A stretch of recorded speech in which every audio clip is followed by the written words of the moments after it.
Cancer बढ़ रहा है। इससे जब ज़्यादा हो जाता है तो इसमें शरीर में श्वास में कमी आने लगती है और इससे शरीर में कंपन स्टार्ट हो जाता है। तो आपका एक दूसरा मैंने सुना था नाभि में ध्यान का। जब मैं नाभि में ध्यान देता हूँ तो नाभि से नीचे वाला हिस्सा कांपने लग जाता है और इसमें पेन स्टार्ट हो जाती है, जैसे लेग्स में। जिस बात क्या करना चाहिए आगे? कहाँ पेन होती है? नाभि से निचले हिस्से में। सुनो जरा, क्या कह रहे हैं? थोड़ी भाषा ऐसी है। हाँ, अब वो कह रहे हैं 2 साल से ध्यान कर रहा हूँ, मैं 2 साल से ध्यान कर रहा हूँ। जो कह रहे हैं तो हमने सुना है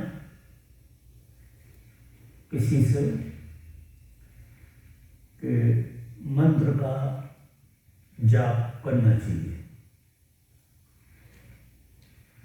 मंत्र का जाप सबसे सरलतम विधियों में से एक विधि है। बहुत सारी विधि हैं परमात्मा की यात्रा में, उसमें मंत्र जाप भी एक विधि है।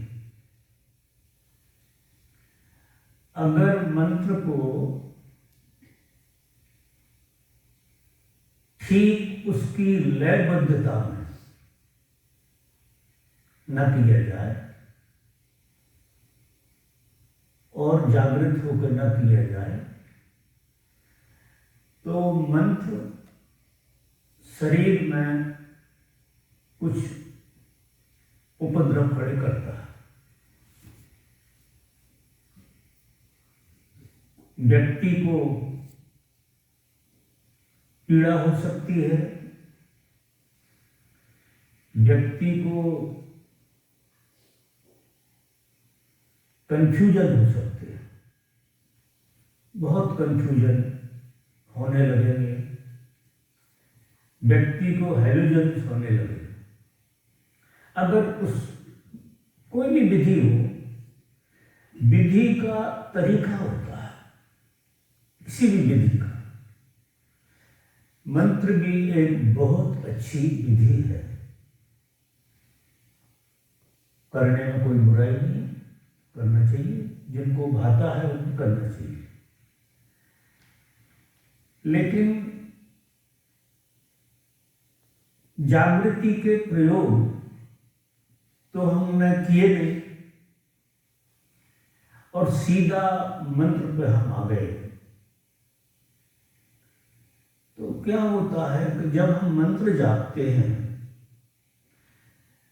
तो हमारे भीतर जो विकार हैं उनका जाप भी चलता है साथ साथ में।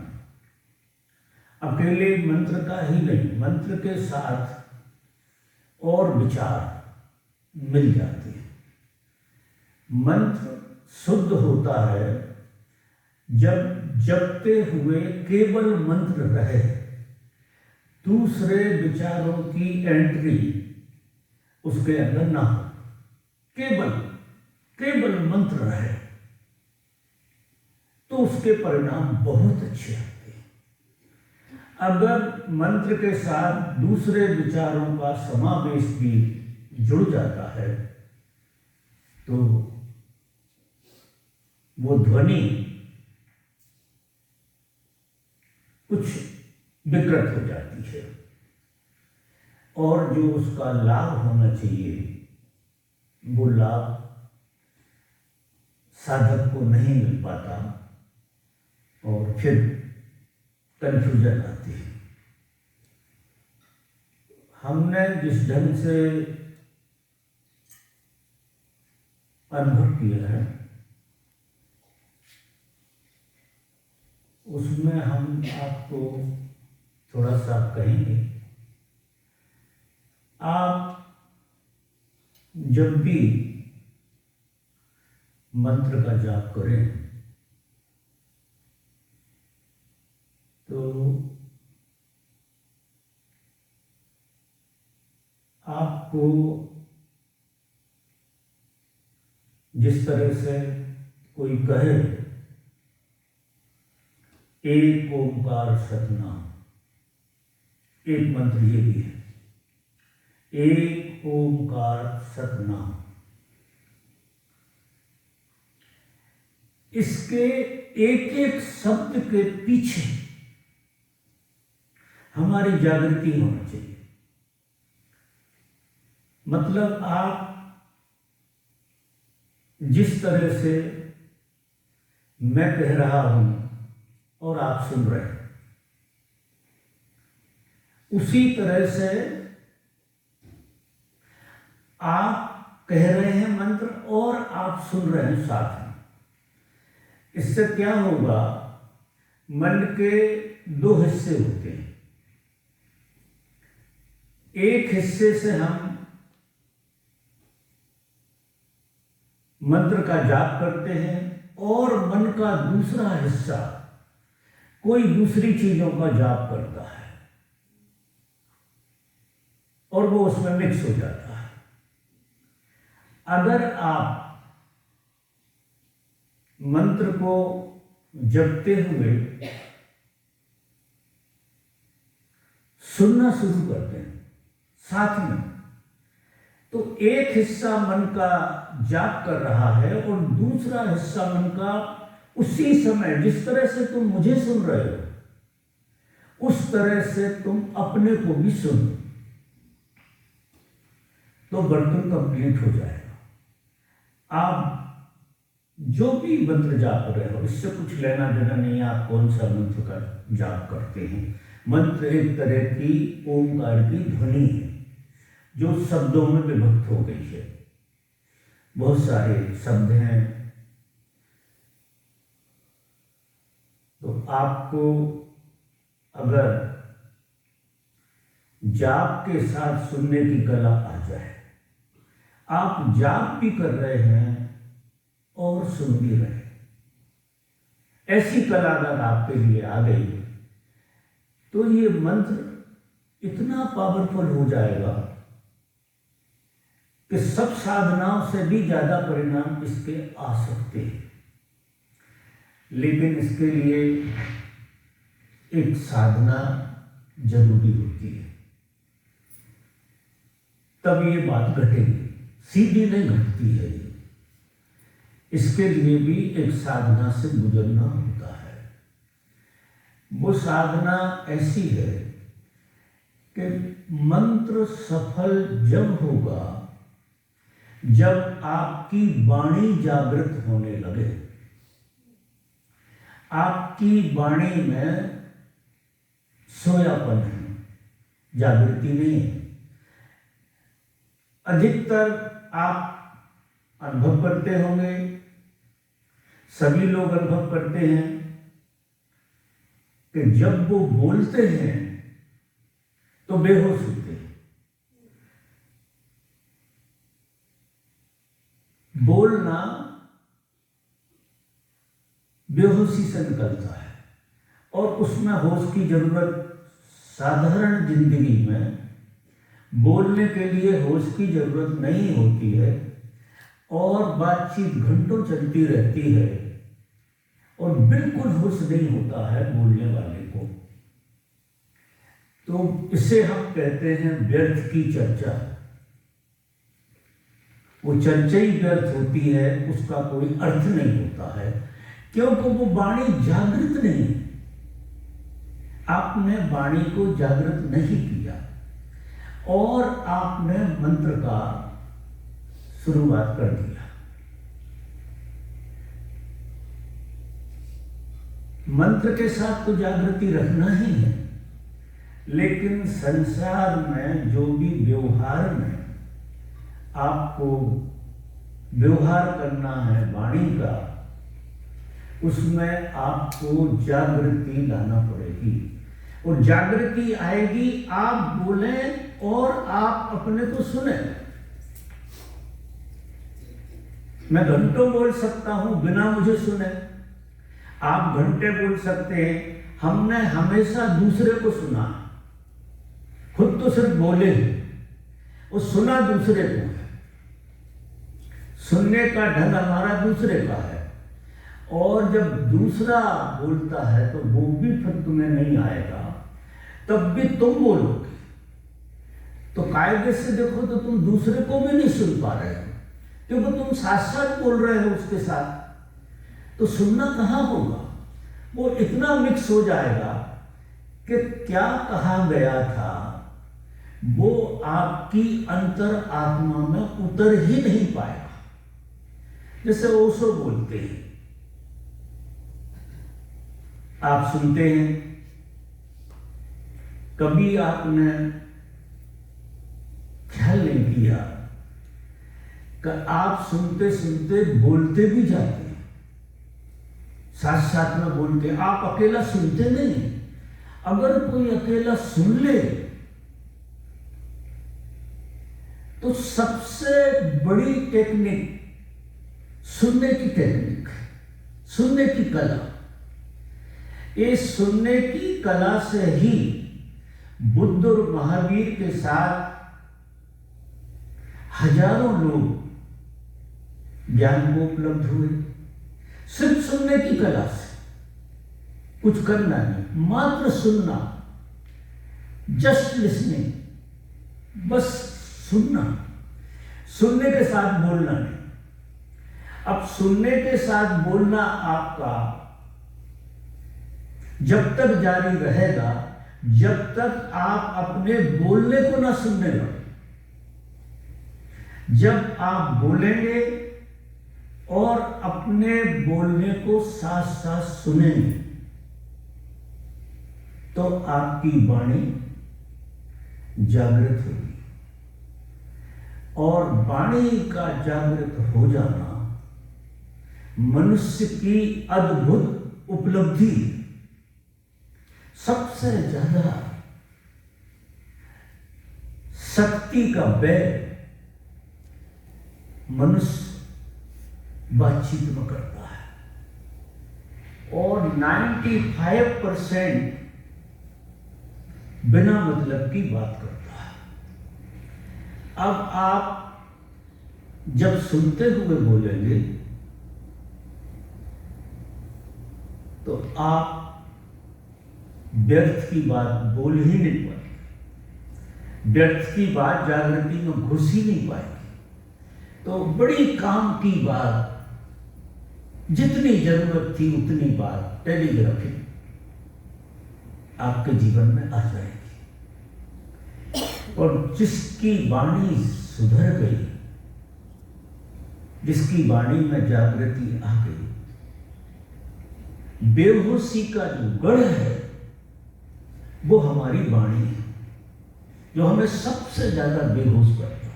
आप देखो, घंटों बातचीत होती रहती है, समय भूल जाते हैं लोग, घंटों एक गप ध्यान चलता है, बातें होती रहती हैं, खासकर स्त्रियां घंटों बातें चलती रहती हैं, और उन्हें होश भी नहीं रहता कहां से शुरू की और कहां अंत हो रहा है, और क्यों इतनी बात की। बस बात करने का मजा ले लिया। तो बात करने का मजा एक तरह का नशा है, आप आश्चर्य करें। सब नशों में एक नशा ये भी है बात करने का। तो हमें सबसे पहले इस नशा को तोड़ना है हमारे भीतर से। देखो, एक रास्ते से अगर चलना शुरू करेंगे आपकी पूरी जिंदगी बदलेगी, पूरी। आप प्रतिदिन कुछ नए नए होते चले जाएंगे, आपके जीवन में इतना रूपांतरण आने लगेगा, आप खुद देखेंगे, क्योंकि आपने अपनी शक्ति का सदुपयोग करना सीख लिया कि किस तरह से उसका सदुपयोग किया जाए। मित्र ने पूछा है कि मंत्र जाप करते हैं और दिक्कतें आती हैं, स्वाभाविक रूप से, क्योंकि वो मंत्र अकेले का जाप नहीं होता। ये मन कैसी चीज है कोई भी चीज तुम बोलो उसके साथ पीछे, तुम किसी के साथ अच्छी बात कर रहे हो तो भी बुरा देखने में आ जाता है, और बुरा भाव भी उसके साथ तुम बताते नहीं हो, जुड़ जाता है। अकेले भी बैठे होते हो, अच्छे भाव के साथ बुरा भाव जुड़ जाता है। अब दोनों चीजें अगर मिक्स होगी तो परिणाम फिर नहीं आएगा। और ये जागृति के अभाव में ऐसी सब घटनाएं घटती है कि अच्छे विचार के साथ बुरा विचार भी समावेश कर जाता है।